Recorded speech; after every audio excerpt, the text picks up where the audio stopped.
उपस्थित धर्म प्रेमी, कथा प्रेमी, सत्संग प्रेमी, आप सभी बड़भागियों का इस 7 दिवसीय श्रीमद् भागवत कथा के चौथे दिन में बहुत बहुत स्वागत करते हैं।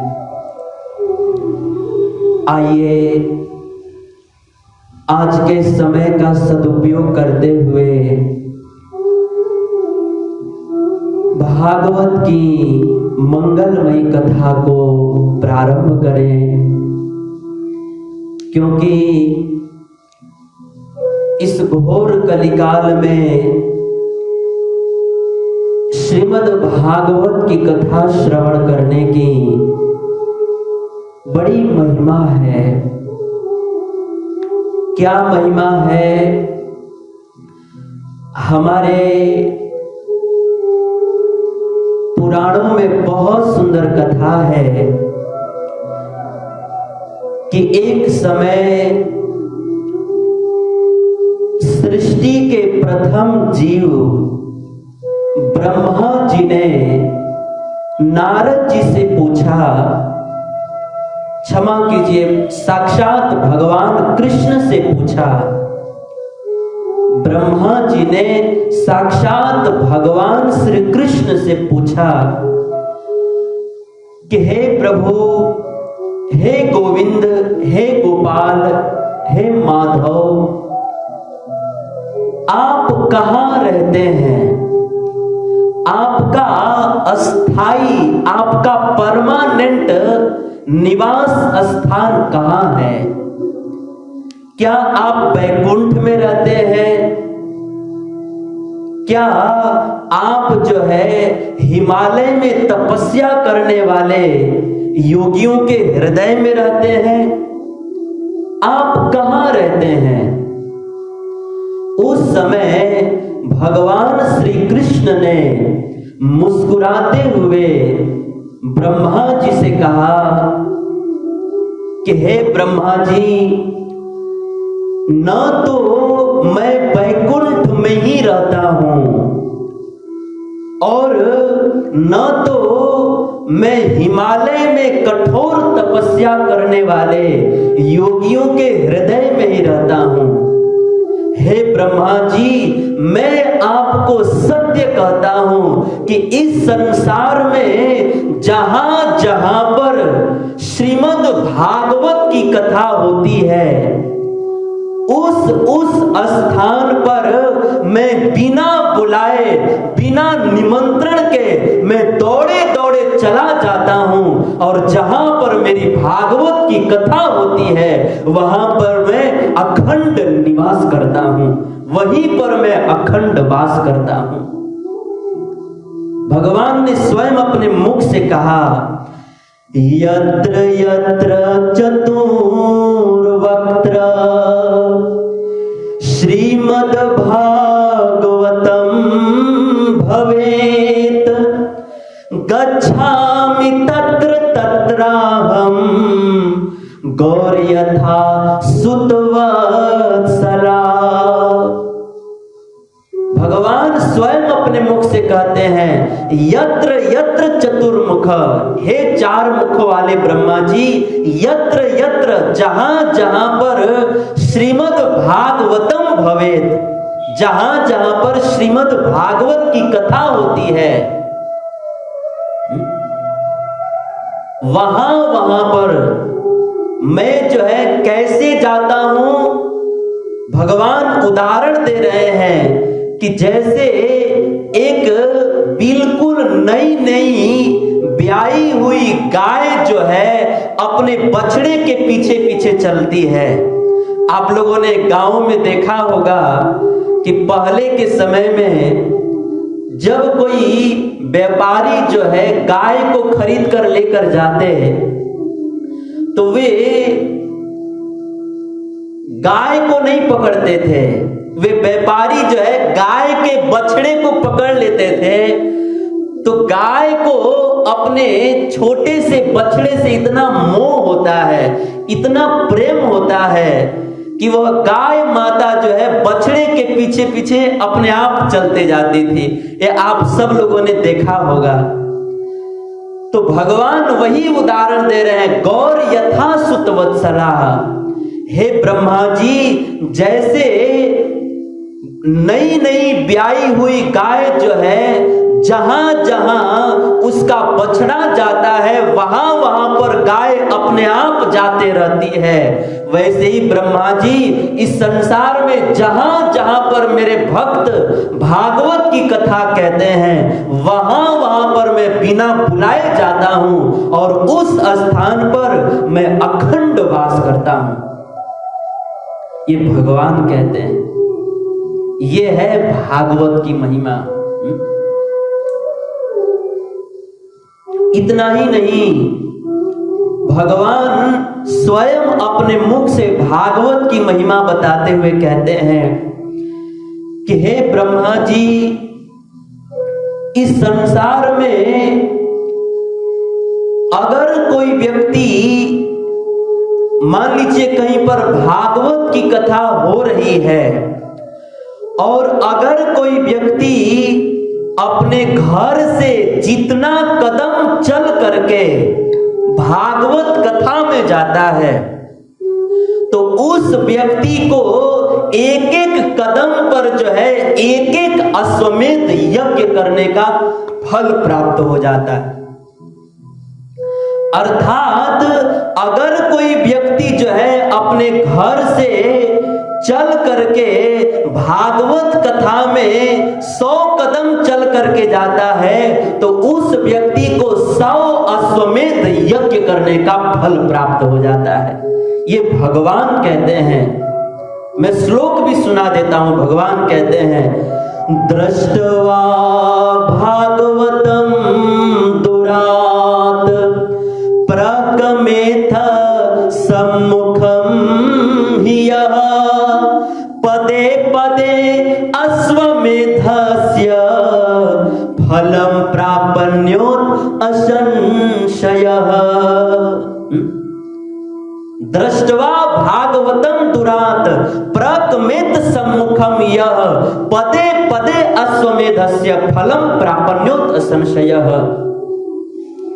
हे ब्रह्मा जी, अगर कोई व्यक्ति अपने घर से जितना कदम चल करके सत्संग में जाता है उस व्यक्ति को उसके एक एक कदम पर एक एक अश्वमेध यज्ञ करने का फल प्राप्त हो जाता है। पदे पदे अश्वमेधस्य फलम प्रापन्योत असंशयः। इसमें कोई संशय नहीं है। इस साक्षात भगवान श्री कृष्ण अपने मुख से ब्रह्मा जी को भागवत की महिमा बताते हैं। ये है भागवत की महिमा। तो इस तरह से इस भागवत की अनंत अपार असीम महिमा है।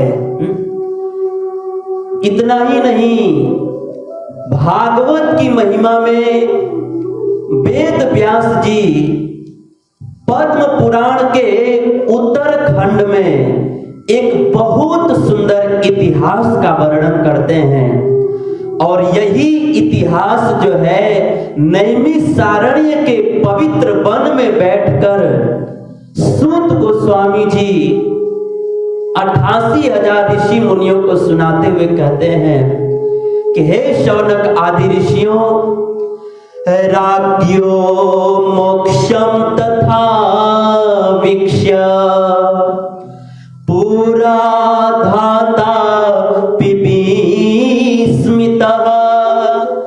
सत्यलोके तुलापद्वा तोलयत् साधनान्यजः।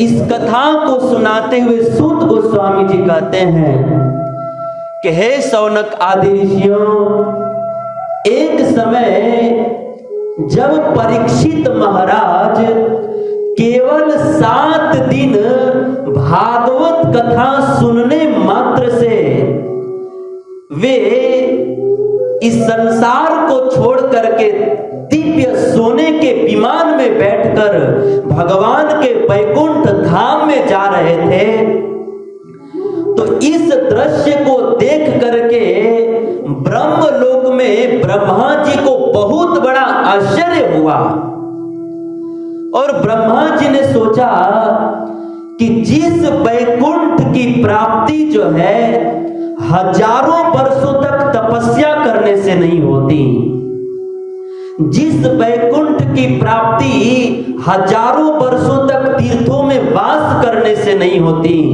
जिस वैकुंठ की प्राप्ति हजारों यज्ञ करने से नहीं होती, उसी वैकुंठ की प्राप्ति जो है परीक्षित महाराज जी को केवल बैठे बैठे 7 दिन भागवत कथा सुनने से हो गई। ये कैसे हो सकता है?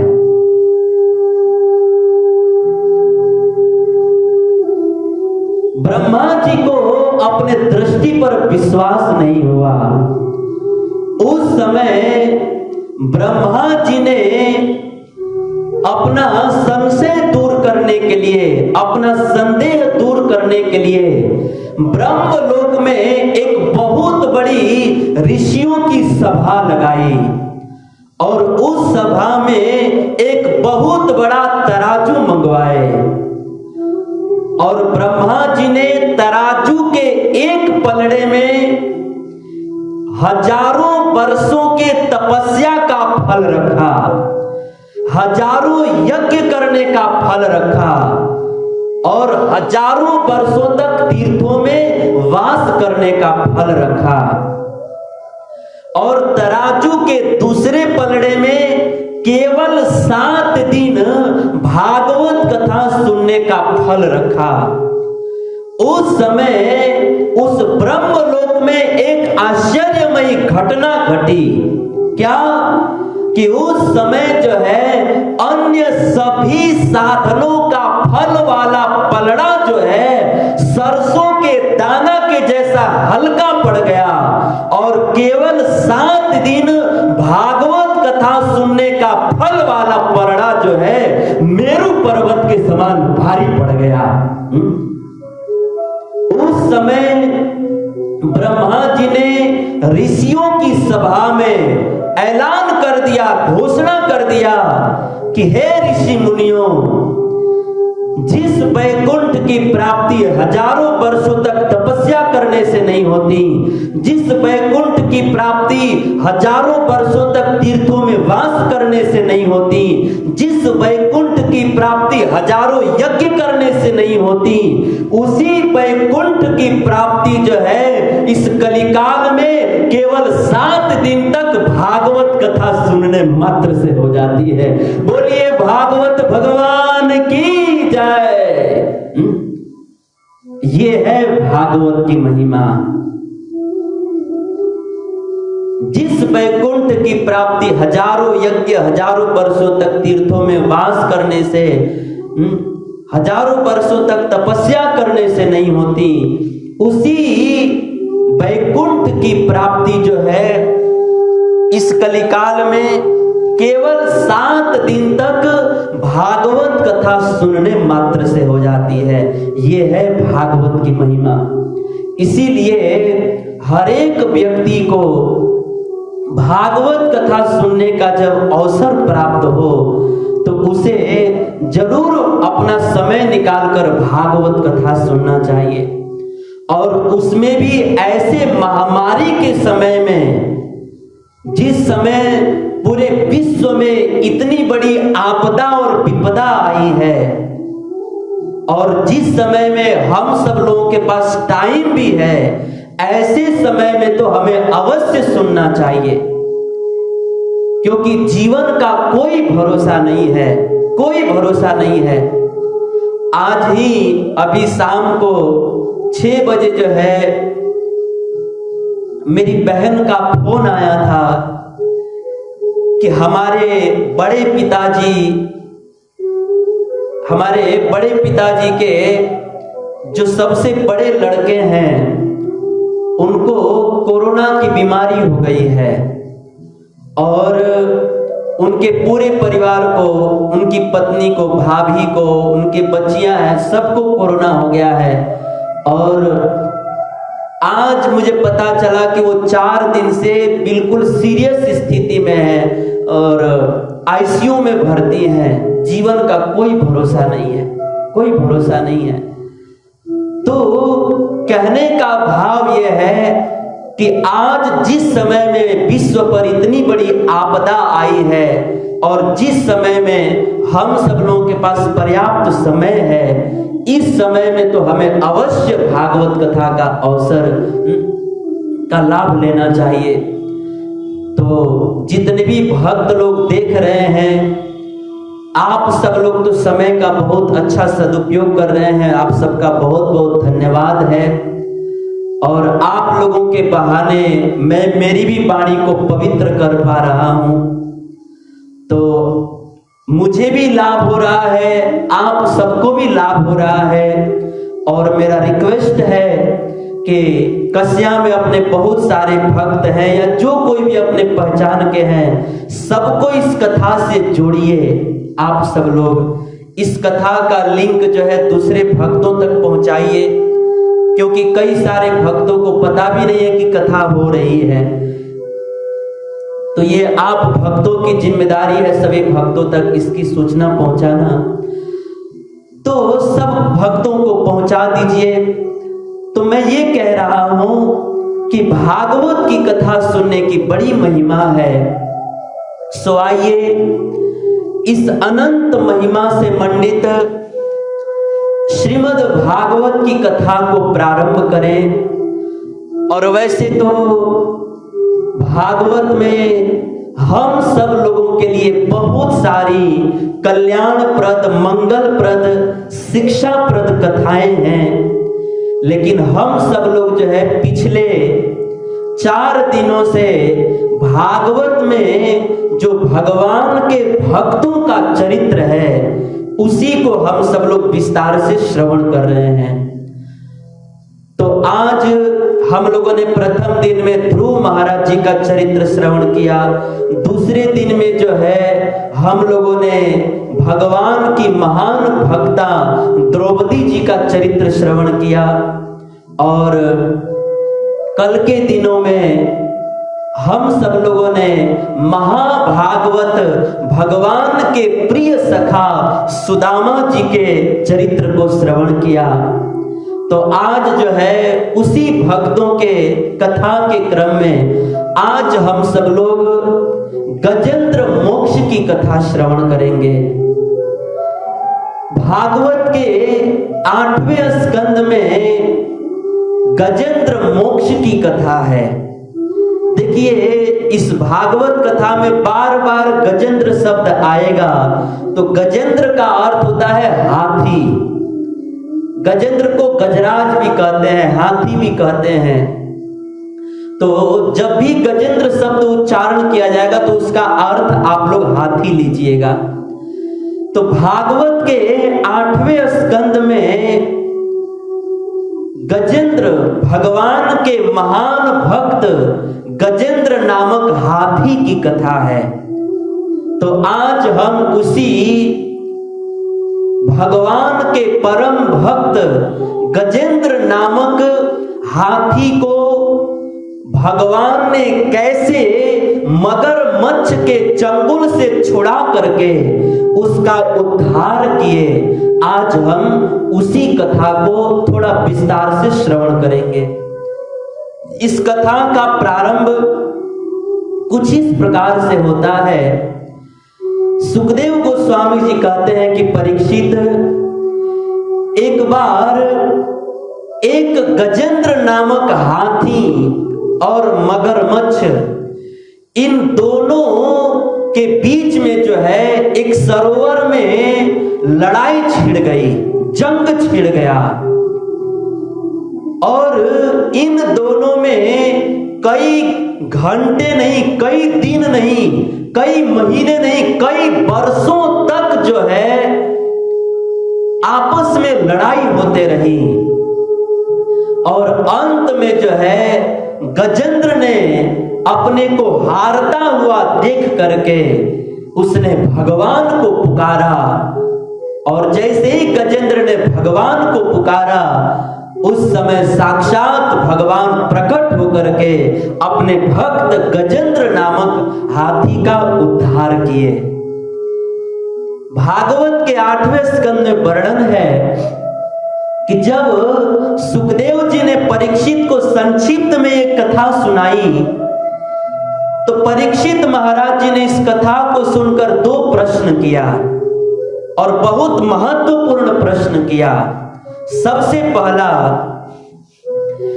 परीक्षित जी ने सुखदेव जी से कहा कि हे भगवान, हे गुरुदेव, इस संसार में बड़े बड़े लोगों के जीवन में जब संकट आता है ना, तो उनको भी भगवान की याद नहीं आती है, लेकिन इस हाथी को, इस गजेंद्र नामक हाथी को संकट के समय में भगवान की याद कैसे आ गई?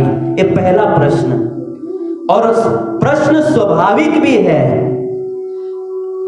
क्योंकि मुसीबत के समय में, संकट के समय में लोगों को भगवान की याद नहीं आती है। कई बार देखा जाता है कि बड़े बड़े बुद्धिमान लोगों के जीवन में भी संकट आता है ना, तो लोगों को भगवान की याद नहीं आती है, लोगों को शराब की याद आती है। और लोग जो है शराब खाने में जा करके अपना संकट को, अपने दुख को भुलाने के लिए लोग जो है शराब पीते हैं। और लोग कहते भी हैं, लोगों से पूछा जाए कि आप शराब क्यों पीते हैं, तो लोग कहते हैं कि मुझे पीने का शौक नहीं, पीता हूं गम भुलाने के लिए। लोग ऐसा कहते हैं कि मुझे पीने का शौक नहीं है, लेकिन मैं जो है ना थोड़ा दुख को भुलाने के लिए पी रहा हूं। तेरा गम अगर ना होता तो मैं शराब न पीता। लोग गीत गाते हैं। तो कहने का भाव यह है कि बड़े बड़े बुद्धिमान मनुष्यों के जीवन में भी जब संकट आता है तो उनको भगवान की याद नहीं आती, उनको शराब की याद आती है। और जिन लोगों को शराब की याद आती है वो लोग तो कुछ हद तक ठीक है। कितने ऐसे लोग हैं जिनके जीवन में संकट आती है ना, तो उनको जो है मौत की याद आती है, आत्महत्या करने की याद आती है। कुछ लोग सोचते हैं कि जीवन में संकट आया है ना, तो अगर मैं मर जाऊंगा तो इस संकट खत्म हो जाएगा, दुख खत्म हो जाएगा। इसीलिए कुछ लोग जो है जीवन में संकट आने पर वे लोग या तो पंखे में लटक जाते हैं, या ट्रेन के आगे जाकर कूद करके मर जाते हैं, या तो फिनाइल या कोई जहर पी लेते हैं। वास्तव में जो दुख के समय में इस तरह का विचार करते हैं, आत्महत्या करने का विचार करते हैं, वास्तव में ऐसे लोग बड़े मूर्ख होते हैं। हमें जो है जीवन में संकट आए ना, तो कभी भी आत्महत्या नहीं करना चाहिए, क्योंकि भगवान ने ये जो मनुष्य का शरीर दिया है ना, ये मनुष्य शरीर बड़ा अनमोल है। ये मनुष्य शरीर जो है भगवान का दिया हुआ सबसे बड़ा उपहार है। और जिस प्रकार से हम लोग जो है किसी के द्वारा दिए गए उपहार को बहुत संभाल करके रखते हैं, वैसे ही यह मनुष्य शरीर जो है भगवान के द्वारा दिया गया सबसे बड़ा उपहार है। हमें इस शरीर रूपी उपहार को भी बहुत संभाल करके रखना चाहिए। नहीं तो जो लोग इस शरीर को मिटा देते हैं, आत्महत्या कर देते हैं, आत्महत्या कर लेते हैं, शास्त्र के अनुसार उनको अगले जन्म में भूत प्रेत बनना पड़ता है। कई वर्षों तक उनको भूत प्रेत की योनियों में भटकना पड़ता है। इसीलिए कभी आत्महत्या नहीं करनी चाहिए।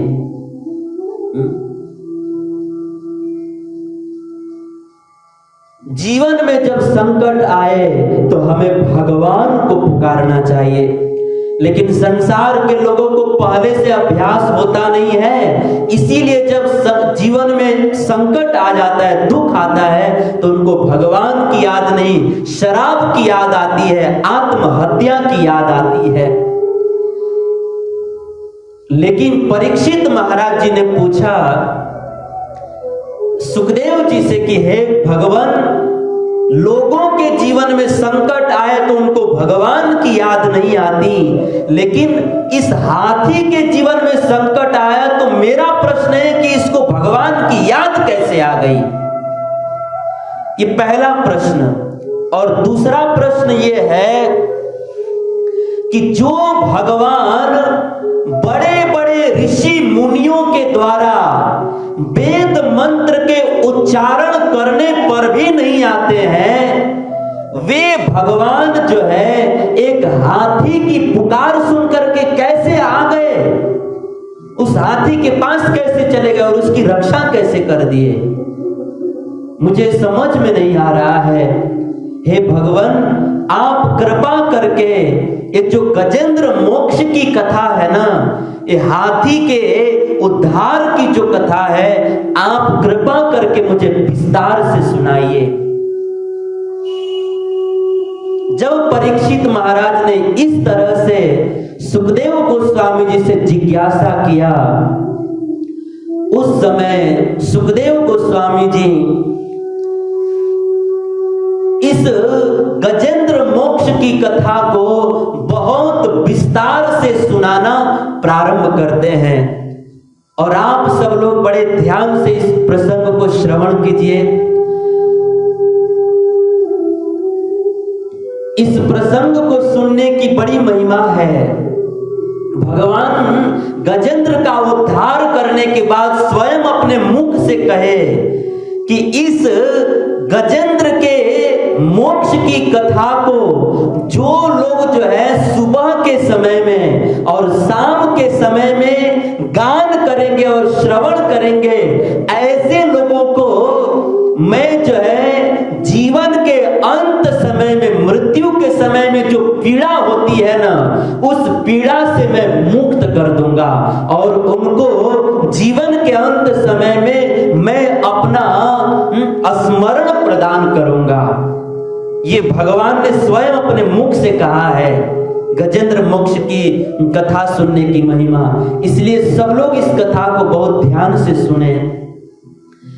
इस कथा को प्रारंभ करते हुए सुखदेव गोस्वामी जी कहते हैं कि हे परीक्षित, आप सब लोग एक बार महामंत्र बोल लीजिए। मैं इस माइक का थोड़ा बैटरी चेंज कर लेता हूं क्योंकि बार बार आवाज कम हो रहा है। सब लोग एक बार महामंत्र बोलिए। हरे कृष्णा कृष्णा कृष्णा हरे हरे, हरे राम राम राम हरे हरे, हरे कृष्णा कृष्णा कृष्णा हरे हरे, हरे राम राम राम हरे हरे, हरे कृष्णा कृष्णा कृष्णा हरे हरे, हरे राम राम राम हरे हरे। सुखदेव गोस्वामी जी इस कथा को प्रारंभ करते हुए कहते हैं कि हे परीक्षित, एक समय क्षीर सागर में एक त्रिकूट नाम का बहुत बड़ा पर्वत था। हजारों योजन लंबा, ऊंचा और चौड़ा था। उसी त्रिकूट पर्वत के घोर जंगल में बहुत सारे हथिनियों के साथ में एक गजेंद्र नामक हाथी निवास करता था। अब एक दिन की बात है कि गर्मी के महीने में वह हाथी जो है अपने सारे पत्नी और बच्चों को लेकर के जंगल में घूमने के लिए गया। जैसे हम सब लोग भी जो है गर्मी के समय में अपने पत्नी और बच्चों को साथ में लेकर के कहीं टूर पर घूमने जाते हैं, हरिद्वार, वृंदावन इत्यादि घूमने जाते हैं। वैसे यह गजेंद्र नामक हाथी भी अपने सारे हथिनियों को, बच्चों को लेकर के जंगल में घूमने के लिए गया। घूमने की इच्छा तो सबको होती है, लेकिन इस लॉकडाउन में कहीं मत जाइएगा आप लोग। अब जो है वह हाथी अपने पत्नी बच्चों के साथ उस विशाल जंगल में मदमस्त होकर के बहुत घंटों तक जो है भ्रमण किया, विचरण किया। और चूंकि गर्मी का महीना था, जैसे अभी गर्मी का महीना चल रहा है, मुझे बार बार पसीना आ रहा है, तो गर्मी का महीना था और जंगल में घूम रहा था। इस कारण से गजेंद्र नामक हाथी को बहुत जोर से प्यास लगी। अतः गजेंद्र अपने सारे पत्नी और बच्चों को लेकर के एक सरोवर में पानी पीने के लिए गया। और सबसे पहले तो वह गजेंद्र खूब जी भर करके सरोवर में जल पिया, और जल पीने के बाद जो है खूब झपक झपक करके स्नान करने लगा। आप सब लोगों ने हाथी स्नान के विषय में तो सुना ही होगा। हाथी स्नान बड़ा प्रसिद्ध स्नान है। हाथी जो है नहाने के बहुत शौकीन होते हैं, बड़ा छपक छपक कर नहाते हैं, सूंड से पानी ले लेकर के खूब डालते हैं। लेकिन आश्चर्य की बात यह है कि जैसे ही सरोवर से बाहर निकलते हैं तो तुरंत धूल उठा करके अपने मस्तक पर डाल लेते हैं। पूरा नहाना न नहाना बराबर हो जाता है। कभी कभी मन में प्रश्न होता है कि हाथी जो है वो हमेशा धूल को उठा करके अपने मस्तक पर क्यों डालते रहते हैं? तो एक बार इसका कारण क्या है? तो एक बार यही प्रश्न जो है गोस्वामी तुलसीदास जी ने रहीम जी से पूछा कि हे रहीम जी, आप हमें ये बतलाइए कि हाथी जो है वो बार बार धूल उठा करके अपने मस्तक पर क्यों रखता है, इसका कारण क्या है? उस समय रहीम जी ने बहुत सुंदर बात कही।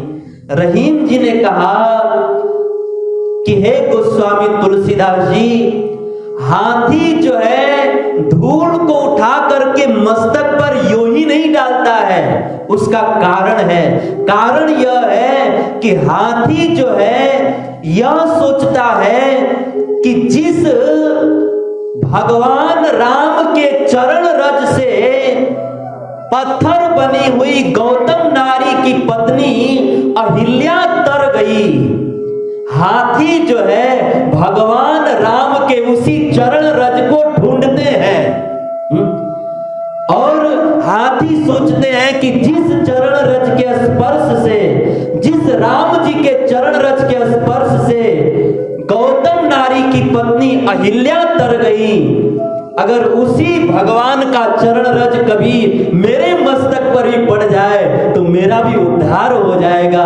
यह सोच करके हाथी जो है वो बार बार हर जगह के धूल को उठा करके अपने मस्तक पर डालते रहते, कहीं तो राम जी का चरण रज मिल जाए और मेरा उद्धार हो जाए, इस जड़ शरीर से, जड़ योनि से मुक्ति मिल जाए। इसीलिए हाथी बार बार धूल को उठा के अपने मस्तक पर डालते रहते हैं। देखिए, संत जो होते हैं ना, किसी भी प्रसंग को भगवान से जोड़ देते हैं। वास्तव में यही एक भक्त का लक्षण होना चाहिए। रहीम जी ने बहुत सुंदर दोहा लिखा। धूर धरत निज शीस पर, कहू रहीम के ही काज, जही रज मुनि पत्नी तरी, सोई ढूंढत गजराज। तो वह हाथी जो है सबसे पहले तो सरोवर में खूब जी भरकर पानी पिया और फिर उसके बाद छपक छपक करके स्नान करने लगा, नहाने लगा। और सुखदेव जी कहते हैं कि परीक्षित, जब वह हाथी बहुत छपक छपक करके स्नान कर रहा था, अपने पत्नी और बच्चों के साथ क्रीड़ा कर रहा था, उसी समय एक विशाल मगरमच्छ ने उस गजराज का, उस हाथी का पांव पकड़ लिया। उस समय गजराज ने अपने आप को मगरमच्छ के फंद से, चंगुल से छुड़ाने के लिए बहुत प्रयास किया, परंतु लाख प्रयास करने के बाद भी अपने आप को छुड़ा नहीं पाया और देखते देखते हाथी कमजोर पड़ने लगा और मगरमच्छ जो है वह भारी पड़ने लगा, बलवान साबित होने लगा। क्यों? क्योंकि मगरमच्छ का स्थान है पानी, और चूंकि मगरमच्छ जो है अपने स्थान पर था, इसीलिए वह स्थान के प्रभाव से हाथी पर भारी पड़ने लगा। अगर वही मगरमच्छ जो है पानी में न होकर के अगर बाहर हाथी का पांव पकड़ता तो हाथी उसको हरा देता, उसके चंगुल से अपने आप को छुड़ा लेता। लेकिन चूंकि हाथी जो है वह अपने स्थान पर, भूमि पर नहीं था, हाथी जो है वह मगरमच्छ के स्थान पर था। मगरमच्छ का स्थान है पानी, और उस पानी में हाथी का कोई बल काम नहीं कर रहा था। मगरमच्छ जो है स्थान के प्रभाव से उस हाथी को जीते जा रहा था, हाथी को हराए जा रहा था, क्योंकि स्थान की बड़ी महिमा है। कहते हैं स्थानम प्रभावम न बलम प्रभावम, कहते हैं ना कि अपनी गली में कुत्ता भी शेर होता है। अपनी गली में, अपने स्थान में कुत्ते भी शेर होते हैं।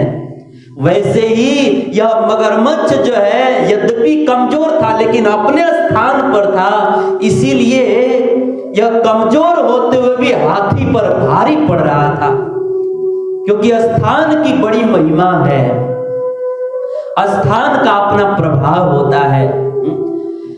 हमारे शास्त्रों में कथा आती है कि एक बार शिव जी, देवाधिदेव महादेव शिव जी जो है भगवान विष्णु के पास गए और भगवान विष्णु को प्रणाम किए, और दोनों, भगवान शिव और विष्णु दोनों आपस में कुछ बात कर रहे थे। तब तक शिव जी के गर्दन में लटका हुआ सांप जो है भगवान विष्णु के वाहन गरुड़ जी को बार बार फुफकारने लगा। उस समय गरुड़ जी ने शंकर जी के गले में लटके हुए सांप से कहा कि देखो, गर्दनवा में लटकल बड़ा ना तो चैन से रह, ज्यादा फुफिया मत। अब तारा जैसन न, तारा जैसन सांप के हम रोज नाश्ता करेंगे। गरुड़ जी ने शंकर जी के गले में लटके हुए सांप से कहा कि देखो, आप ज्यादा फुफियाइए मत, ज्यादा आप जो है हमें फुफकार मत दिखाइए, मैं आपके जैसे सांप का रोज नाश्ता करता हूं। उस समय शंकर जी के गले में स्थित सर्प ने पूछा कि जब आप खा ही जाते हैं मेरे जैसे सर्प को, तो मुझे भी खा जाइए, मुझे भी क्यों नहीं खा जा रहे हैं। उस समय गरुड़ जी ने कहा कि देखो, मैं आपको नहीं खा पा रहा हूं, मैं आपको छोड़ दे रहा हूं, इसमें आपकी महिमा नहीं है, ये तो स्थान की महिमा है कि आप शिव जी के गले में लटके हो ना, इसीलिए मैं आपको छोड़ दे रहा हूं। स्थान की महिमा से बच रहे हो, नहीं तो एक बार आप शिव जी के गले से उतर के दिखाइए, अभी का अभी जो है बिना धोए पकाए आपको खा जाऊंगा और सुबह में बाहर निकाल दूंगा। ये तो खैरियत है कि आप शिव जी के गले में लटके हुए, स्थान की महिमा है, इसीलिए मैं आपको छोड़ रहा हूं। मैं आपको खा जाता, लेकिन आप शिव जी के गले में लटके हुए हो, इसीलिए मैं नहीं खा रहा हूं। स्थान के प्रभाव से मैं छोड़ रहा हूं आपको। तो कहने का भाव यह है कि स्थान की अपनी अपनी महिमा होती है। तो यद्यपि मगरमच्छ जो है बहुत कमजोर था, लेकिन स्थान के प्रभाव से मगरमच्छ जो है हाथी पर भारी पड़ने लगा।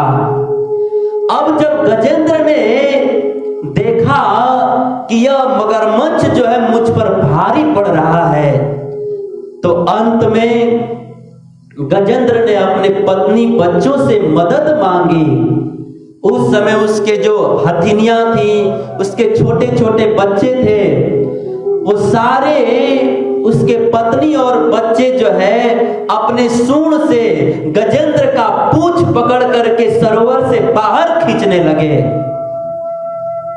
लेकिन बहुत बहुत प्रयास करने के बाद भी वे पत्नी और बच्चे जो है अपने गजेंद्र को, हाथी को मगरमच्छ के चंगुल से छुड़ा नहीं पाए, और अंत में सारे पत्नी बच्चे हाथी को बीच सरोवर में ही छोड़कर खुद बाहर निकल गए। सुखदेव गोस्वामी जी कहते हैं कि परीक्षित, यही संसार की रीत है। जैसे गजेंद्र के जीवन में जब अच्छे दिन थे, सुख के दिन थे, तब तक उसके पत्नी बच्चे साथ में रहे, लेकिन आज जब गजेंद्र के ऊपर संकट आया तो थोड़ा सा हेल्प किए और हेल्प में सफलता नहीं मिली तो छोड़ करके अलग हो गए। सुख में साथ में थे, गजेंद्र के सुख में साथ में थे और दुख में साथ छोड़ दिए। यही संसार के लोगों की रीति है। संसार के लोग जो है सुख में तो साथ में रहते हैं, लेकिन दुख में कोई साथ में नहीं रहता। कहते हैं कि यूं तो बहुत सारे दर्दमंद मिलते हैं, यूं तो बहुत सारे दर्दमंद मिलते हैं, काम के आदमी चंद मिलते हैं, जब संकट आता है जीवन में तो सबके दरवाजे बंद मिलते हैं। सुख के दिनों में तो सब लोग कहते रहते हैं कि भाई साहब आपके जीवन में कोई भी संकट आए ना तो आप जो है फोन भी मत कीजिएगा, केवल एक मिस कॉल कर दीजिएगा, मैं आधी रात को आपकी सेवा के लिए हाजिर हो जाऊंगा। सुख के दिनों में लोग ऐसे झूठे दिलासे देते हैं, लेकिन जब जीवन में संकट आता है ना तो फोन करने की बात छोड़ दीजिए, मिस कॉल करने की बात छोड़िए, फोन कर दीजिए तो भी नहीं उठाते हैं। अरे घर पर चले जाइए तो घर का दरवाजा बंद कर देते हैं, रास्ते में दिख जाए तो रास्ता बदल देते हैं लोग। सुख के दिनों में साथ देते हैं लोग, दुख में कोई साथ नहीं देता है। अपने गांव में भोजपुरी में कहावत है ना कि बनल आदमी के सार मिलेला लोग, बनल आदमी के सार मिलेला लोग, और बिगाड़ला आदमी के तो अपन बहनोई भी ना मिलेला लोग। गांव में कहावत है ना कि जिसकी बहुत अच्छी खासी बनी होती है ना, बहुत सारा पैसा होता है, गाड़ी बंगला होता है, उसको तो कोई व्यक्ति अपना बहन देकर के खुद साला भी बनने के लिए तैयार हो जाते हैं। लेकिन जिस व्यक्ति का बिगड़ा होता है, जिस व्यक्ति के पास ये सब कुछ नहीं होता है, उसका तो अपना बना हुआ पहनोई भी उससे नहीं मिलता। मतलब सब लोग सुख के साथी है, दुख में कोई साथ नहीं देता। गोस्वामी तुलसीदास जी उदाहरण देते हैं कि जैसे कमल का फूल जो है सरोवर में खिला रहता है, तो उस समय सब लोग सरोवर के किनारे जाते हैं और घंटों घंटों तक उस कमल को निहारते हैं और लोग प्रशंसा करते हैं कि वाह, कितना सुंदर कमल है, कितना सुंदर रंग है, कितना सुंदर सुगंध है, कितना सुंदर खुशबू है। लोग घंटों घंटों उस कमल की प्रशंसा करते हैं। लेकिन जब उसी सरोवर में बाढ़ आ जाता है और कमल जब डूब जाता है, तो वही संसार के लोग जो कमल की प्रशंसा कर रहे थे, वही संसार के लोग जब कमल के जीवन में संकट आता है, वो पानी में डूब जाता है, तो वही संसार के लोग उसकी रक्षा करने की बात तो दूर रही, देखने भी नहीं जाते कि कमल महाराज का क्या हुआ। जब कमल खिला था, सुगंध बिखेर रहा था, सुख दे रहा था सबको, तब तक तो सब लोग जा जाकर निहार रहे थे, प्रशंसा कर रहे थे। लेकिन जब उसके जीवन में संकट आया तो कोई रक्षा करने की बात दूर रही, देखने भी नहीं जाते हैं। मतलब दुनिया के लोग सुख के साथी हैं, दुख में कोई साथ नहीं देता है। गुरु नानक जी कहते हैं, साथी संघाती सब तजी गए, को न निभायो साथ, नानक या विपत्ति में एक टेक रघुनाथ। दुख सब लोग सुख में साथ रहते हैं, दुख में कोई साथ में नहीं रहता। दुख में तो एकमात्र भगवान ही साथ में होते हैं। इसीलिए तो हमारे संत लोग गाते हुए कहते हैं, हरि बिनु कौन तेरो संघाती, हरि बिनु कौन तेरो संघाती, ए मानुष पंछी हरि बिनु कौन तेरो संघाती, उड़ जाएंगे छोड़कर अकेला, काम न आएगा दोस्तों का मेला, उड़ जाएंगे छोड़कर अकेला, काम न आएगा दोस्तों का मेला, है बस तो ये मतलब के साथी, है बस तो ये मतलब के साथी, हरि बिनु कौन तेरो संघाती, ए मानुष पंछी हरि बिनु कौन तेरो संघाती। संत कहते हैं कि संसार में दुख में एकमात्र भगवान ही साथ देते हैं। संसार के लोग तो केवल सुख में साथ में रहते हैं, दुख में साथ में नहीं रहते। दुख में एकमात्र भगवान साथ देते हैं।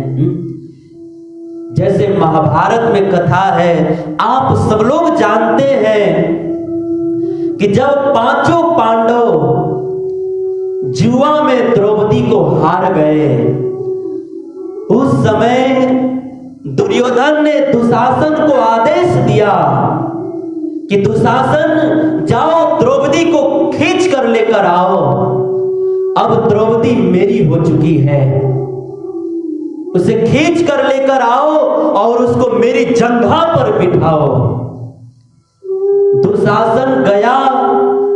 द्रौपदी उस समय अशुद्ध अवस्था में थी, उसका मासिक धर्म चल रहा था।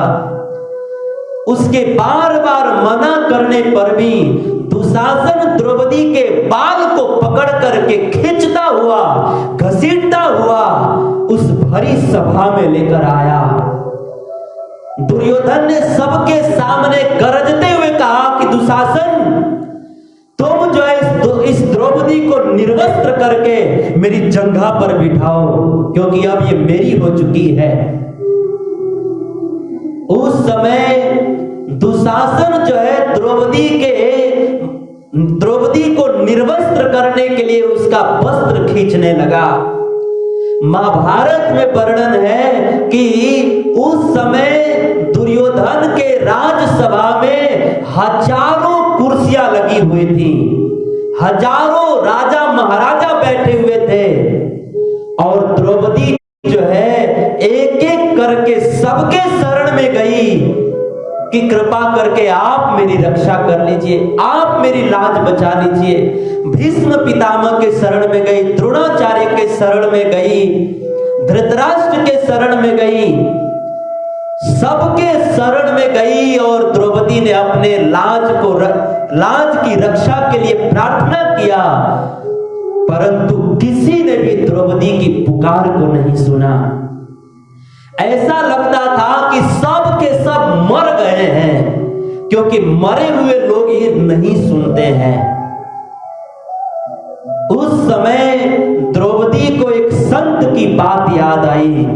द्रौपदी ने कभी संत की सेवा की थी और संत ने आशीर्वाद दिया था कि बेटी, जब तुम्हारे जीवन में कोई बहुत बड़ा संकट आए, उस समय तुम अपना खूब पुरुषार्थ कर लेना। जितना तुम्हारे पास बचने का, उबरने का साधन हो, बल हो, उतना तुम खूब परिश्रम कर लेना। लेकिन जब तुम अपने पुरुषार्थ के बल से भी उस परिस्थिति से मुक्त न हो पाओ, तो हे द्रौपदी, तुम जो है उस समय द्वारिकाधीश भगवान कृष्ण को पुकारना। उस समय भगवान कृष्ण तुम्हारी जरूर रक्षा करेंगे, जरूर कृष्ण तुम्हारी रक्षा करेंगे। आज द्रौपदी को वही संत की बात याद आ गई और द्रौपदी ने दोनों भुजा उठा करके कृष्ण को पुकारते हुए कहा, हे गोविंद, हे द्वारिकावासी, हे गोपियों के प्राणनाथ, हे यशोदा के नाथ, हे यशोदा के लाल, हे नंद नंदन, हे ब्रजवासियों के प्राणनाथ, हे गिरिराज पर्वत को धारण करके ब्रजवासियों की रक्षा करने वाले श्री कृष्ण,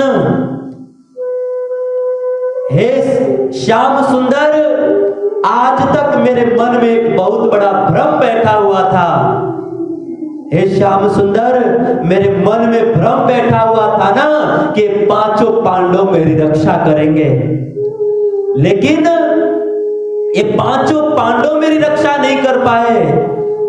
इससे भी बड़ा मेरे मन में भ्रम बैठा हुआ था कि भीष्म पितामह जी मेरी रक्षा करेंगे।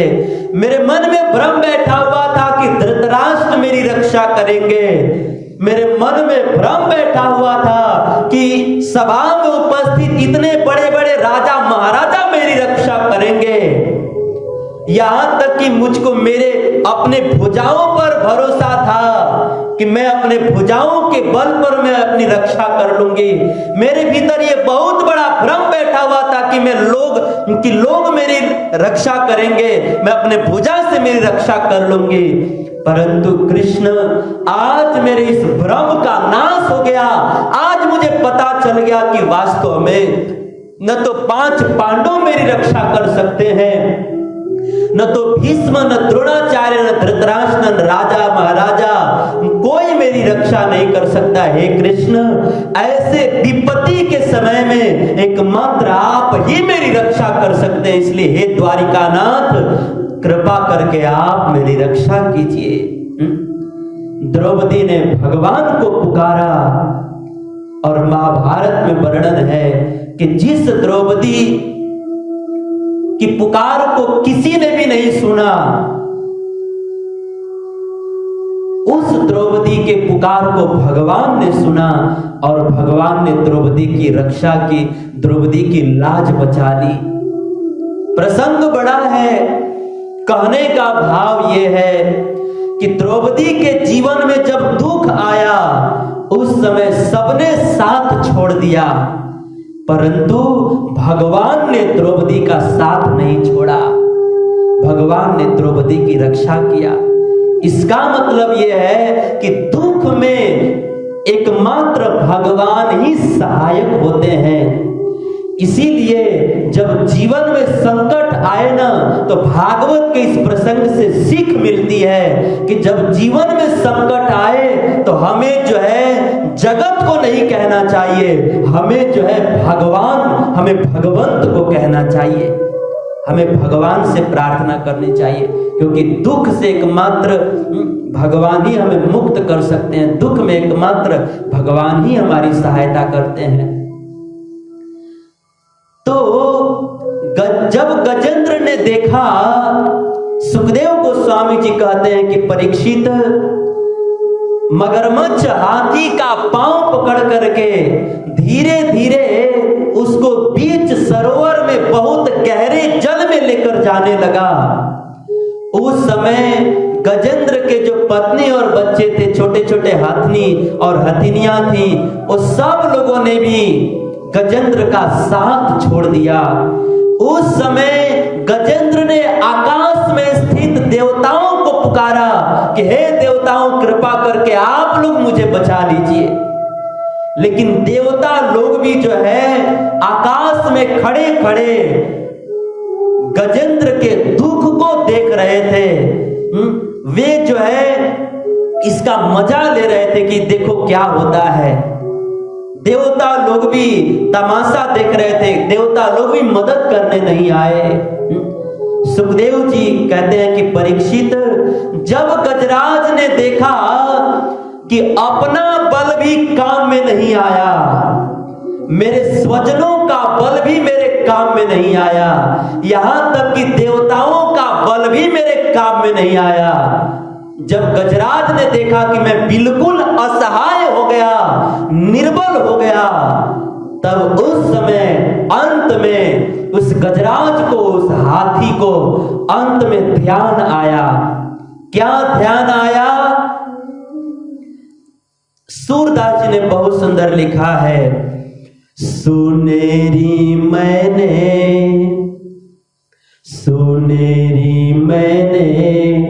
निर्बल के बलराम, सुनेरी मैंने निर्बल के बलराम, जब लगी गज बल अपनो बरातियों,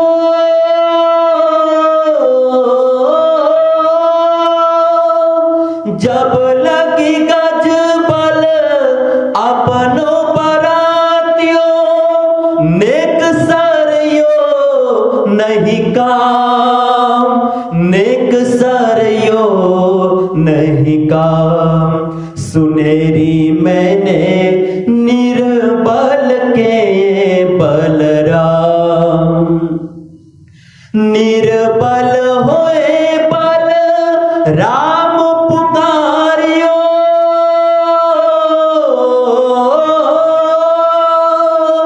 निर्बल होए बल राम पुकारियो, आए आधे नाम, आए आधे नाम, सुनेरी मैंने निर्बल के बलराम। सुखदेव जी कहते हैं कि परीक्षित, जब गजराज बिल्कुल असहाय हो गया, निर्बल हो गया, तब उसे अंत में ध्यान आया कि वास्तव में जब आदमी अपने बल से हार जाए, जब अपना तन बल, धन बल, जन बल, तप बल कुछ भी काम में न आए, आदमी बिल्कुल निर्बल हो जाए, उस समय जो है सबको बल देने वाले बलराम अर्थात भगवान राम और कृष्ण को पुकारना चाहिए। अंत में गजेंद्र को इस बात का ध्यान आया कि अब मेरा बल काम में नहीं आया, स्वजनों का बल काम में नहीं आया, देवताओं का बल भी काम में नहीं आया, अब मैं बिल्कुल निर्बल हो चुका हूं। अब जो है मुझे सबसे बड़े बलवान, सभी बलों के मूल स्तोत्र भगवान राम और कृष्ण को पुकारना चाहिए। उस समय गजराज को, उस हाथी को अचानक अपने पूर्व जन्म में सीखे हुए स्तोत्र का स्मरण हो आया और गजराज ने पूर्व जन्म में जो स्तोत्र सीखा था उसी स्तोत्र के माध्यम से गजराज ने भगवान को पुकारा, भगवान को पुकारा। अब देखिए बात आई है तो मैं बतला दूं कि गजेंद्र नामक हाथी जो है ना, पूर्व जन्म में इंद्रदुम्न नामक राजा था। सब लोग ध्यान से सुनिएगा, ये बड़े काम की बात है कि गजेंद्र नामक हाथी पूर्व जन्म में एक इंद्रदुम्न नामक राजा था और उस राजा के पास सब कुछ था और साथ ही साथ राजा के पास, उस राजा के पास जो है भजन रूपी धन भी था, क्योंकि वह राजा जो है प्रतिदिन थोड़ा थोड़ा भगवान का भजन भी करते थे। लेकिन एक दिन जो है राजा किसी गलती से सांप के कारण जो है हाथी बन गए, उनको हाथी बनना पड़ा। तो राजा शरीर में जो कुछ भी संग्रह किया था, राजपाट, धन संपत्ति, पत्नी, बच्चे, नौकर चाकर, राजा के शरीर में पूर्व जन्म में जितना कुछ इकट्ठा किया था वह सब कुछ तो नष्ट हो गया, लेकिन राजा शरीर में जो भगवान का भजन किया था वह नष्ट नहीं हुआ। इसीलिए आज पूर्व जन्म में जो भजन किया था वही भजन जो है आज हाथी के शरीर में भी याद आ गया और उसी के माध्यम से उसने भगवान को पुकारा। मतलब राजा ने पूर्व जन्म में जितना भी नौकर चाकर, पत्नी, पुत्र, धन संपत्ति, राजपाट इकट्ठा किया था वह तो राजा शरीर के नष्ट होने के साथ साथ वो सब संपत्ति भी नष्ट हो गया। राजा ने जितना कुछ भी इकट्ठा किया था सब नष्ट हो गया, लेकिन राजा ने पूर्व जन्म में जो भजन किया था वह नष्ट नहीं हुआ। इसका मतलब यह है कि संसार में आदमी जितना भी धन कमाता है, गाड़ी बंगला कमाता है, मान प्रतिष्ठा कमाता है, वह एक ना एक दिन शरीर के नष्ट होने के बाद वह भी नष्ट हो जाता है। लेकिन आदमी जो अपने जीवन में भजन करता है ना, वो भजन कभी भी नष्ट नहीं होता, भजन कभी भी नष्ट नहीं होता। गीता में भगवान गर्जना करते हुए कहते हैं, कौन्तेय प्रतिजानीहि न मे भक्तः प्रणश्यति। हे अर्जुन, तुम घोषणा कर दो कि संसार में दो चीज का कभी विनाश नहीं होता। सबसे पहला, मेरे भक्त का कभी विनाश नहीं होता, और दूसरा, मेरी की हुई भक्ति का कभी विनाश नहीं होता। अगर कोई व्यक्ति मेरा भजन किया है तो भले उसका सब कुछ नष्ट हो जाएगा, लेकिन जो भजन किया है, भक्ति किया है, उसका कभी विनाश नहीं होता। वह आदमी मर जाए तो भी उसके साथ में जाता है, उसके साथ में जाता है, उसके हृदय में भजन रूपी धन हमेशा सुरक्षित रहता है। इसीलिए चूंकि भजन जो है कभी भी नष्ट नहीं होता है, भक्ति कभी भी नष्ट नहीं होती है, इसीलिए हमें जो है खूब भगवान का भजन करना चाहिए, खूब भगवान की भक्ति करनी चाहिए, खूब भक्ति करनी चाहिए। तो हाथी जो है पूर्व जन्म में जो भजन किया था, आज वही भजन, वही स्तोत्र हाथी को, गजेंद्र को अचानक याद आ गया। और उसी समय गजराज जो है अपने को बिल्कुल असहाय देखते हुए उस भजन के माध्यम से भगवान को पुकारा। सूरदास जी ने उस भजन को बहुत सरल शब्दों में लिखा है। सूरदास जी गजराज के शब्दों को बहुत सरल भाषा में लिखते हैं। गजराज ने भगवान को पुकारा, कैसे पुकारा? सूरदास जी लिखते हैं, हे गोविंद राखो शरण अब तो जीवन हारे, हे गोविंद राखो शरण अब तो जीवन हारे, नीर पीवन हेतु गयो सिंधु के किनारे, नीर पीवन हेतु गयो सिंधु के किनारे, हे गोविंद लाखो शरण अब तो जीवन हारे, सिंधु बीच बसत ग्राम चरण धर पछारे, चार प्रहर युद्ध भयो ले गयो मंझधारे,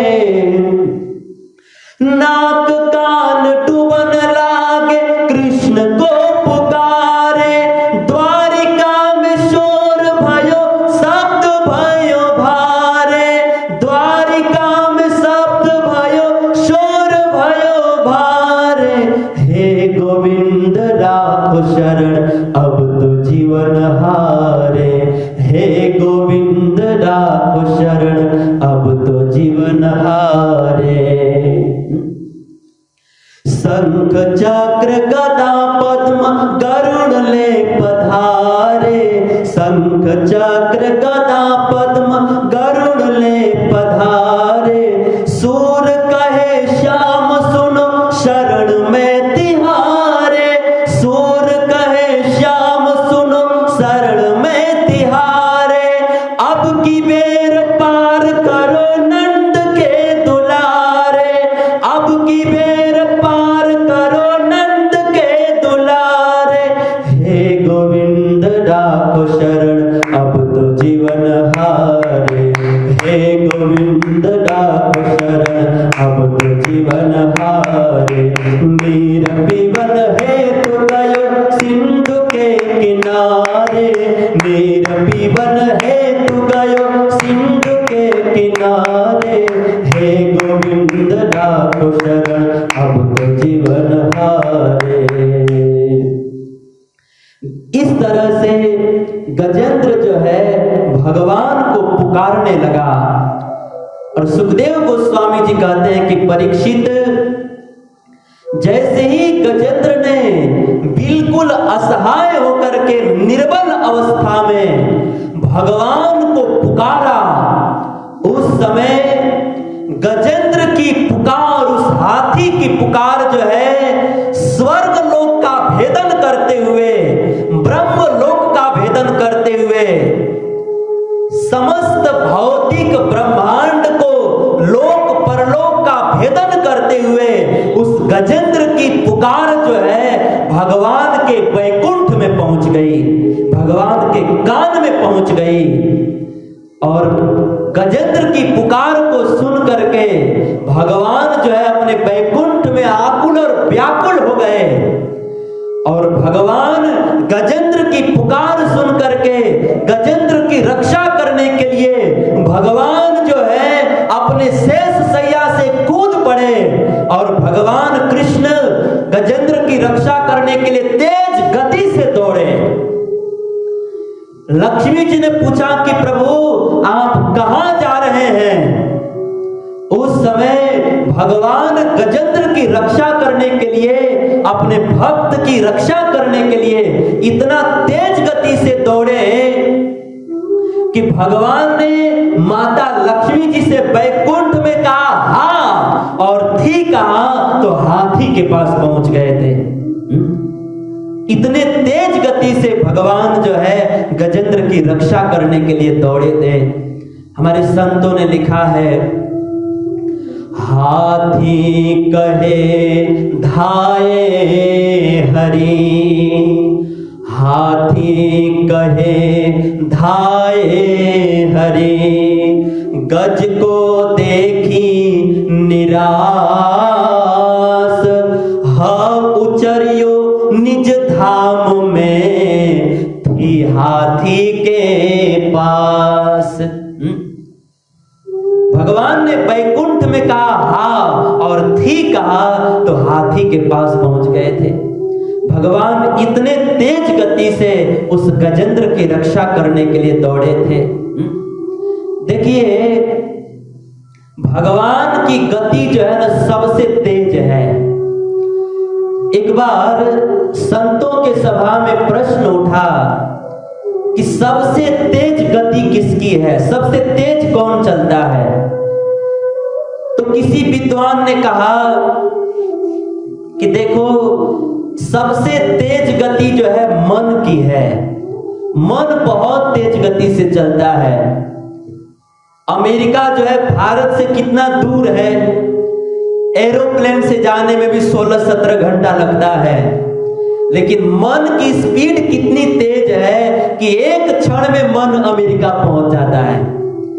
एक क्षण में, मतलब मन की गति बहुत तेज है। तो दूसरे विद्वान ने कहा कि देखो, मन से भी अधिक तेज गति सूर्य की है, क्योंकि सूर्य जो है वह इस पृथ्वी से लाखों करोड़ों गुना योजन दूर है, लेकिन इतना दूर होते हुए भी सूरज जब आकाश में निकलता है तो उसकी परछाई एक क्षण में पृथ्वी पर पहुंच जाती है। इसीलिए सूर्य की गति बहुत तेज है। इस तरह से आपस में विद्वान लोग, कोई कह रहा था मन की गति तेज है, कोई कह रहा था कि सूर्य की गति तेज है, कोई कह रहा था वाणी की गति तेज है। हम यहां बोलते हैं तो बहुत दूर खड़ा हुआ आदमी के कान में तुरंत हमारी वाणी चली जाती है। तो कोई कह रहा था कि वाणी की गति तेज है। अंत में संत ने कहा कि देखो, न तो इस संसार में मन की गति तेज है और न तो सूर्य की गति तेज है, न वाणी की गति तेज है। वास्तव में इस संसार में सबको गति देने वाले भगवान की गति सबसे तेज है। भगवान सबसे तेज गति से चलते हैं। भगवान इतने तेज गति से दौड़े कि हाँ कहे बैकुंठ में और थी कहे तो हाथी के पास पहुंच गए थे। इतने तेज गति से दौड़े। अब देखिए, बात आई है तो एक बात मैं और भी बता दूं कि कई बार कुछ लोग जो है संत महात्माओं से कहते हैं कि महात्मा जी, आप जो है हमारे लिए प्रार्थना कीजिए, क्योंकि आपकी प्रार्थना जो है ना भगवान बहुत जल्दी सुन लेंगे।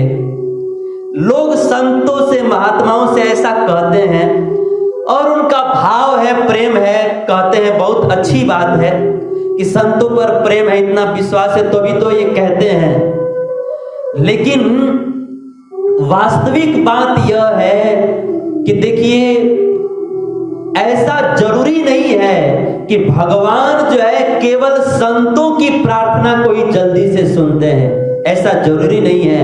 अगर कोई भी व्यक्ति हो, अगर उसके प्रार्थना में प्रेम है, उसके प्रार्थना में विनम्रता है, उसके प्रार्थना में सरलता है, उसके प्रार्थना में निष्कपटता है, तो कोई भी व्यक्ति प्रार्थना करे, भगवान जो है हर व्यक्ति की प्रार्थना को सुनते हैं। अरे आदमी की बात छोड़िए, भगवान जो है हाथी की भी प्रार्थना सुनते हैं। हाथी ने भगवान को पुकारा तो भगवान दौड़े चले आए। फिर हम मनुष्य भगवान को पुकारे तो क्यों नहीं आएंगे? क्यों नहीं रक्षा करेंगे? क्यों नहीं मदद करेंगे? हमारे ठाकुर जी इतने उदार है ना कि हमारे ठाकुर जी के दरबार में केवल मनुष्यों की प्रार्थना ही नहीं सुनी जाती है। हमारे ठाकुर जी इतने उदार हैं कि हमारे ठाकुर जी के दरबार में कोई कुत्ता भी प्रार्थना करे ना, कुत्ता भी प्रार्थना करे ना, तो हमारे ठाकुर जी कुत्ता की भी प्रार्थना सुनते हैं, कुत्ते की भी प्रार्थना सुनते हैं। राम राज्य की कथा आप सब लोग जानते ही हैं कि एक बार राम जी के राज्य में किसी आदमी ने एक कुत्ते को मार दिया। कुत्ते को दुख लग गया और कुत्ता जो है राम जी के दरबार में गया और बोला कि महाराज जी, हे प्रभु, मुझे उस आदमी ने बिना किसी अपराध के मारा है। आपके राज्य में भी किसी निर्दोष को दंड मिले तो ये अच्छी बात नहीं है। तो राम जी ने कहा कि आप बतलाइए उनको क्या सजा दी जाए। कुत्ते ने कहा कि आपकी जो मर्जी है सजा दीजिए, लेकिन सजा मिलनी चाहिए। तो भगवान ने उस कुत्ते की भी प्रार्थना को सुना। जिसने मारा था उसको दंड दिया भगवान ने।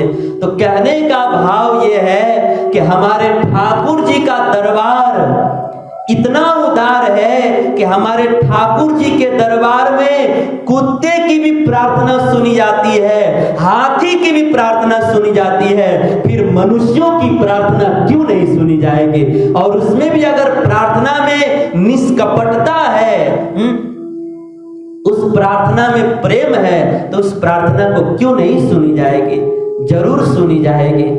इसीलिए हमें ऐसा नहीं सोचना चाहिए कि भगवान जो है केवल संतों महात्माओं की पुकार ही, प्रार्थना को ही जल्दी सुनते हैं। ऐसा नहीं, भगवान सबकी प्रार्थना को सुनते हैं। इसीलिए कोई भी व्यक्ति है, सबको भगवान से प्रार्थना करनी चाहिए। तो गजेंद्र ने भगवान को पुकारा और भगवान दौड़े दौड़े गजेंद्र के पास आ रहे थे। और जब भगवान अभी आकाश में ही थे, थोड़ा ऊपर ही थे, थोड़ा दूर ही थे, तो भगवान दूर से ही गजेंद्र की स्थिति को देख करके भगवान बहुत व्याकुल हो गए और भगवान दूर से ही हाथ दिखा रहे थे कि अरे गजेंद्र, तुम डरना मत, अब जो है मेरा हाथ तुम्हारे सिर पर है, अब जो है तुम्हारे सिर पर मेरा हाथ है, अब ये मगरमच्छ जो है तुम्हारा बाल भी बांका नहीं कर पाएगा। इस तरह से भगवान दूर से दौड़ भी रहे थे और दूर से ही गजेंद्र को इस तरह से सांत्वना भी दे रहे थे। और ìस तरह से कहते हुए भगवान जो है उस गजेंद्र के पास पहुंच गए। सुखदेव गोस्वामी जी कहते हैं कि परीक्षित, जैसे ही गजेंद्र ने भगवान को अपने सामने देखा तो उस समय मन ही मन गजेंद्र तो बहुत प्रसन्न हुआ कि अब साक्षात प्रभु मेरे सामने प्रकट हो गए हैं, तो अब तो मेरी जान जरूर बच जाएगी। लेकिन गजेंद्र के मन में एक दुख हुआ। क्या? कि देखो तो मैंने प्रार्थना करके प्रभु को बुला तो लिया, लेकिन मैं ऐसी स्थिति में हूं, मैं दुर्भाग्यवश ऐसी स्थिति में हूं कि प्रभु को बैठने के लिए एक आसन भी नहीं दे सकता, न तो मैं उनका चरण धो सकता हूं, न उन्हें मैं एक लोटा पानी ही दे सकता हूं, मैं उन्हें कुछ नहीं दे सकता। इस तरह से गजेंद्र जो है अपने मन ही में दुख कर रहा था, उसको दुख हो रहा था, काश कुछ होता तो मैं जो है प्रभु को अर्पण करता। जब इस तरह से गजेंद्र विचार कर ही रहा था, तब तक गजेंद्र ने क्या देखा कि सरोवर में एक कमल का फूल बहते हुए जा रहा था। उसी समय गजेंद्र ने उस फूल को उठाया, अपने सूंड में उठाया और भगवान को अर्पित कर दिया, और भगवान ने गजेंद्र के द्वारा अर्पित किए गए उस कमल के फूल को स्वीकार कर लिया। अब प्रश्न होता है कि उस तालाब में, उस सरोवर में कमल का फूल कहां से आ गया? तो हमारे आचार्य लोग कहते हैं कि जब भगवान जो है बहुत आकुल व्याकुल होकर के गजेंद्र की अपनी रक्षा करने के लिए दौड़े, तो उस समय लक्ष्मी जी को बड़ा आश्चर्य हुआ कि आखिर कैसा भक्त है कि उसने पुकारा तो भगवान इतने व्याकुल होकर इतने तेज गति से भागे। लक्ष्मी जी ने सोचा कि ऐसे भक्त का तो मुझे भी दर्शन करना चाहिए, इसीलिए भगवान के पीछे पीछे लक्ष्मी जी भी आई। और लक्ष्मी जब आई तो लक्ष्मी जी ने देखा कि गजेंद्र जो है उसके मन में इच्छा है कि मैं भगवान को कुछ अर्पण करूं। तो उसी समय माता लक्ष्मी जी के हाथ में तो कमल ही रहता है ना, तो माँ लक्ष्मी जी ने अपने हाथ का कमल गिरा दिया पानी में, और वह गजेंद्र जो है कमल को लेकर, अब कमल को सूंड में लेकर के भगवान को अर्पित कर दिया। तो वह कमल जो है माँ लक्ष्मी जी ने गिराया था। इसका मतलब यह है कि जब कोई भक्त भगवान को कुछ देना चाहता है या भगवान के भक्ति में आगे बढ़ना चाहता है ना, तो देवी देवता लोग भी उसकी सहायता करते हैं। इसीलिए भगवान का खूब भजन करना चाहिए, देवी देवता लोग हमारी मदद करेंगे। तो भगवान जो है उस गजेंद्र के पास पहुंचे, और पहुंच करके सबसे पहले तो भगवान ने अपने भुजा के बल से गजराज और मगरमच्छ सहित भगवान सरोवर में से उस गजराज और मगरमच्छ को सबसे पहले बाहर निकाल दिए।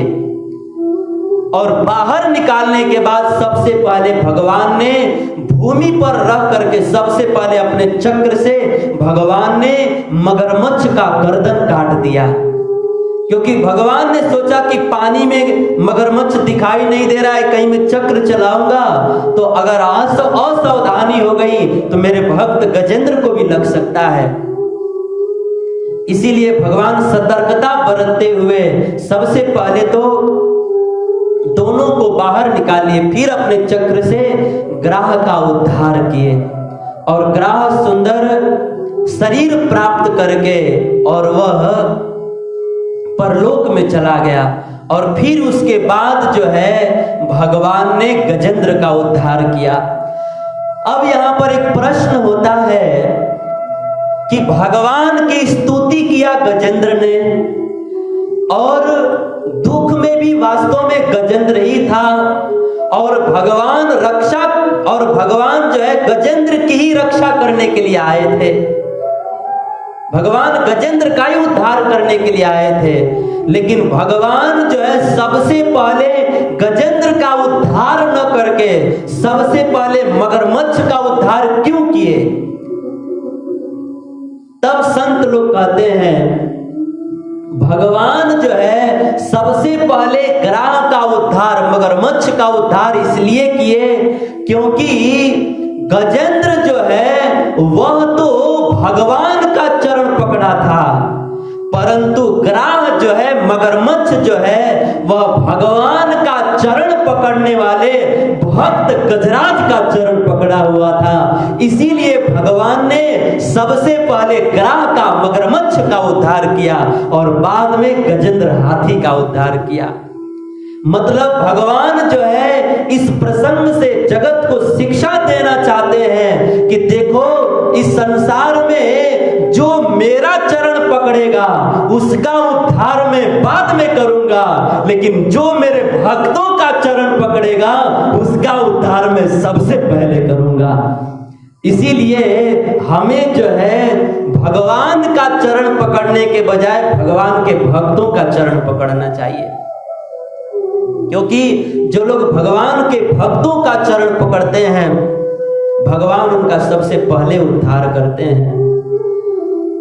तो इस तरह से भगवान ने मगरमच्छ का उद्धार किया और फिर भगवान ने अपने श्री कर कमलों से गजराज के घाव को, क्योंकि मगरमच्छ ने पकड़ा था तो पूरा गजराज का पांव खून से लथपथ हो चुका था, तो भगवान ने सबसे पहले अपने पीतांबर से गजराज के घाव को साफ किए उस पर मलहम लगाए और फिर भगवान जो है अपना पीतांबर फाड़ करके भगवान ने गजराज के पांव पर पट्टी बांध दिया। देखिए भगवान की भक्त वत्सलता, भगवान कितने भक्त वत्सल है। अखिल ब्रह्मांड नायक, जिनकी लाखों करोड़ों लक्ष्मियां सेवा करने के लिए लाइन में खड़ी रहती हैं, ऐसे भगवान कितने उदार हैं, कितने दयालु हैं कि अपने भक्त गजराज एक हाथी के प्रति उनके दिल में कितनी संवेदना है कि अपने भक्त गजराज की रक्षा करने के लिए भगवान ने अपना पीतांबर फाड़ दिया, पीतांबर से जख्म साफ किए, मरहम लगा करके अपने पीतांबर से जख्म पर पट्टी बांधा। भगवान कितने भक्त वत्सल हैं। इतना ही नहीं, रामायण में जो है इसी तरह से भगवान ने जब रावण के तलवार से जटायु खून से लथपथ पड़े हुए थे, उस समय राम जी ने अपने जटा से जटायु जी के घाव को साफ किए थे। भगवान इन लीलाओं से जगत के लोगों को अपनी भक्त वत्सलता दिखाते कि देखो मैं कितना भक्त वत्सल हूं। लेकिन संसार के लोग इतने अंधे हैं कि संसार के लोगों को जो है भगवान की भक्त वत्सलता नहीं दिखाई देती। तुलसीदास जी डांटते हुए, गाली देते हुए, अपने भाषा में गाली देते हुए कहते हैं कि इस संसार में जो लोग ऐसे दयालु, कृपामय, करुणामय, भक्त वत्सल भगवान को छोड़ करके दुनिया के लोगों से आशा लगाकर रखते हैं, देवी देवताओं से आशा लगा करके रखते हैं, ऐसे लोग मनुष्य नहीं हैं। वो मनुष्य के रूप में भी पशु हैं, जानवर हैं वो लोग। तुलसीदास जी कहते हैं, अस प्रभु छाड़ी भजहि जे आना, अस प्रभु छाड़ी भजहि जे आना, ते नर पशु बिनु पूछु बिसाना। जो लोग ऐसे कृपा में भगवान का भजन नहीं करते, देवी देवताओं के चक्कर में पड़े रहते हैं, वे सब लोग वास्तव में मनुष्य के रूप में भी पशु हैं। इसीलिए हमें भगवान का भजन करना चाहिए। तो इस तरह से सुखदेव गोस्वामी जी ने महाराज परीक्षित को गजेंद्र मोक्ष की कथा जो है बड़े विस्तार से सुनाया। और चूंकि महाराज परीक्षित ने सुखदेव गोस्वामी जी से प्रश्न किया था कि गजराज को संकट के समय में भगवान की याद कैसे आ गई, तब सुखदेव गोस्वामी जी इसी प्रश्न का उत्तर देते हुए परीक्षित महाराज जी को गजराज के, गजेंद्र हाथी के पूर्व जन्म की कथा सुनाते हैं। मैं 5 मिनट में कथा को विराम कर दूंगा, इसलिए सब लोग बने रहेंगे। सुखदेव जी गजेंद्र नामक हाथी और ग्राह नामक मगरमच्छ के पूर्व जन्म की कथा सुनाते हुए कहते हैं कि हे परीक्षित, गजराज नामक हाथी जो है पूर्व जन्म में इंद्रद्युम्न नाम का राजा था। और एक दिन जो है वह राजा मलयागिरी पर्वत पर बैठ करके, मौन होकर के भगवान की आराधना कर रहा था। उसी समय वहां पर शिष्यों सहित अगस्त्य मुनि पहुंचे और इंद्रद्युम्न राजा ने अगस्त्य मुनि को आया हुआ जान करके भी, एक गृहस्थ हो करके भी वे अपने स्थान पर उठ करके स्वागत सत्कार नहीं किए। इस तरह से एक जड़ हाथी की तरह ही बैठे रहे। उस समय अगस्त्य मुनि ने इंद्रद्युम्न नामक राजा को श्राप दे दिया कि तुम जो है भजन तो कर रहे हो लेकिन तुम्हारे भीतर बिल्कुल नम्रता नहीं है, संतों के प्रति तुम्हारे दिल में सम्मान की भावना नहीं है। संत आए हैं फिर भी तुम हाथी की तरफ बैठे हो, खड़े होकर सम्मान नहीं किए। जाओ, हम श्राप देते हैं कि तुम हाथी की तरह बैठे रहे, इसलिए हाथी बन जाओ। तो अगस्त्य मुनि ने श्राप दिया, इसीलिए राजा इंद्रदुम्न जो है अगले जन्म में हाथी बन गए। और चूंकि पूर्व जन्म में उन्होंने भगवान का थोड़ा सा भजन किया था, तो उसी भजन के प्रभाव से जो है अगले जन्म हाथी के शरीर में उनको संकट के समय में भगवान की याद आ गई। क्योंकि पूर्व जन्म में थोड़ा बहुत उन्होंने भजन किया था, इसीलिए संकट के समय उनको भगवान की याद आई और भगवान को पुकारे और भगवान ने रक्षा की। तो ये तो गजराज के पूर्व जन्म की कथा हो गई। मगरमच्छ के पूर्व जन्म की कथा क्या है? सुखदेव जी कहते हैं कि परीक्षित, मगरमच्छ जो है पूर्व जन्म में एक हुहू नाम का गंधर्व था। अब एक दिन की बात है कि देवल नाम के ऋषि एक सरोवर में स्नान कर रहे थे। उसी समय वह हुहू नाम का गंधर्व सरोवर में घुस गया और घुस करके डुबकी लगा करके देवल ऋषि जी का पांव पकड़ के उनको डराने लगा। उसी समय देवल ऋषि जी को क्रोध आया और उन्होंने श्राप दिया कि तुमने एक मगरमच्छ की भांति मुझे डराया है, एक मगरमच्छ की भांति तुमने कार्य किया है, इसलिए मैं तुम्हें श्राप देता हूं कि तुम मगरमच्छ बन जाओ। तो उसी देवल ऋषि के श्राप के कारण मगरमच्छ जो है वह स्वर्ग का जो हुहू नाम का गंधर्व था वह मगरमच्छ बन गया देवल ऋषि के श्राप के कारण। फिर उसने बहुत याचना की, तो उस समय देवल ऋषि ने कहा कि जाओ, मैं तुम्हें आशीर्वाद भी देता हूं कि स्वयं भगवान जो है तुम्हारा इस मगरमच्छ योनि से उद्धार करेंगे। तो इस तरह से सुखदेव गोस्वामी जी महाराज परीक्षित को गजेंद्र और ग्रह के पूर्व जन्म की कथा सुनाते हैं। और फिर जो है सुखदेव जी कहते हैं कि परीक्षित, जब भगवान ने गजेंद्र का उद्धार कर दिया, उस समय भगवान ने गजेंद्र के समक्ष यह ऐलान किया क्या कि इस संसार में जो कोई व्यक्ति मेरे द्वारा गजेंद्र मोक्ष की लीला को सुबह के समय में और शाम के समय में बहुत श्रद्धा के साथ पाठ करेगा, उस व्यक्ति को जीवन के अंत समय में मृत्यु की जो पीड़ा होती है उस पीड़ा से मैं मुक्त कर दूंगा। और उस व्यक्ति को जीवन के अंत में मैं निर्मल बुद्धि अर्थात मैं अपना स्मरण प्रदान करूंगा और उस व्यक्ति को अपना वैकुंठ धाम प्रदान कर दूंगा। इस तरह से भगवान ने गजेंद्र मोक्ष की कथा को पढ़ने सुनने की महिमा बतलाई। और गजेंद्र मोक्ष की कथा पढ़ने सुनने की एक और भी महिमा है, और ये बड़ा व्यवहारिक और ये बड़ा सिद्ध बात है। इसको कई बार आजमाया गया है कि अगर कोई व्यक्ति के जीवन में बहुत बड़ा कर्ज है, किसी के जीवन में बहुत कर्जा चढ़ गया है, वो व्यक्ति अगर सुबह में ब्रह्म मुहूर्त के समय में 4 से लेकर के 6 के बीच में सुबह में अगर कोई इस गजेंद्र मोक्ष का पाठ करता है तो बहुत शीघ्र वह व्यक्ति समस्त प्रकार के कर्ज से मुक्त हो जाता है।